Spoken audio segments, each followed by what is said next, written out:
kedua, sebagai muqaddimah yang saya ingin sampaikan, bukti nyata bahwasanya setiap perintah Allah yang dikerjakan maka pasti tidak ada keraguan di dalamnya.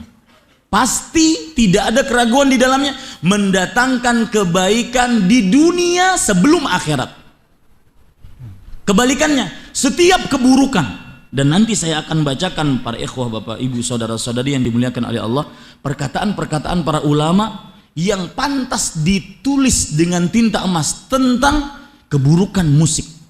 Kita pada saat ini bukan lagi menjelek-jelekan orang yang bermain musik, bukan lagi orang memburuk-burukan orang yang mendengar musik, bukan. Kita tahap menasehati, yang mana inti agama adalah nasihat. Ad-dinun nasihah, agama intinya adalah nasihat. Bahkan dalam riwayat Muslim, para sahabat Nabi radhiyallahu anhum berbaiat kepada Rasulullah ala nushi li kulli muslim, untuk memberikan nasihat kepada setiap muslim.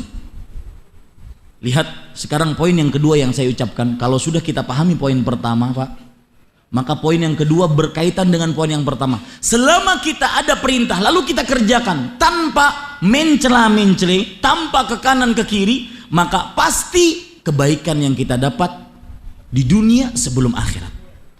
Ingin tahu? Lihat surat Al-Nur ayat 51 lanjutannya tadi. Sami'na wa ata'na wa ulaika humul muflihun.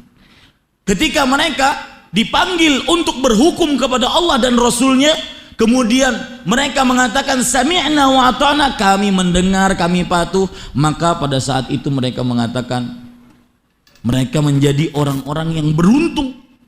Kemudian Allah berfirman lagi di dalam surat An-Nur ayat yang ke-52, wa man yuti'illah, barang siapa yang taat kepada Allah wa rasulahu, dan rasulnya, wa yakhshallah, dan takut kepada Allah. Pak, kawan-kawan yang meninggalkan musik, mereka bukan karena sudah bosan main musik, dan saya yakin mereka lebih mengedepankan takut mereka kepada Allah Subhanahu wa ta'ala.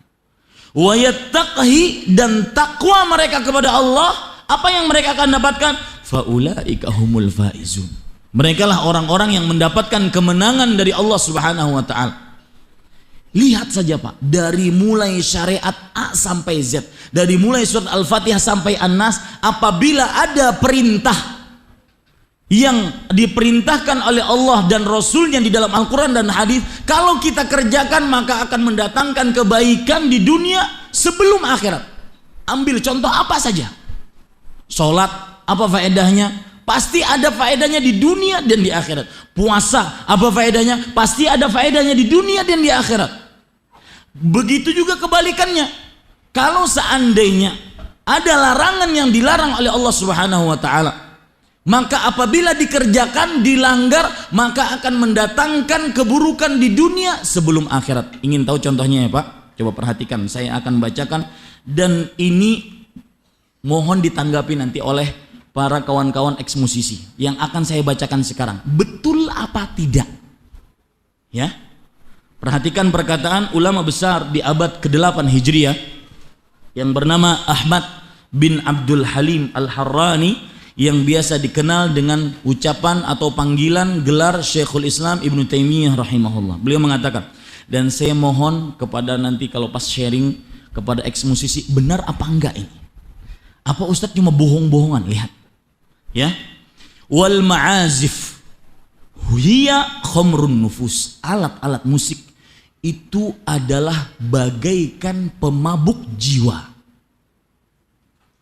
Taf'alu bin nufusi a'zama mimma taf'alu himmayal qu'us.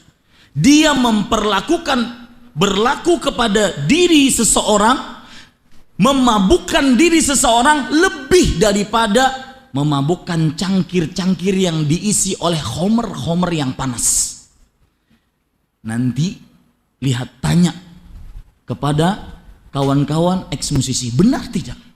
Orang main musik lebih mabuk dibandingkan orang yang minum khamr.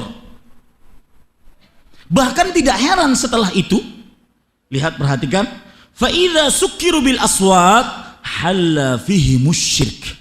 Jika mereka mabuk dengan suara-suara yang mereka anggap merdu tersebut, maka masuk ke dalam diri mereka kesyirikan. Satu, kesyirikan.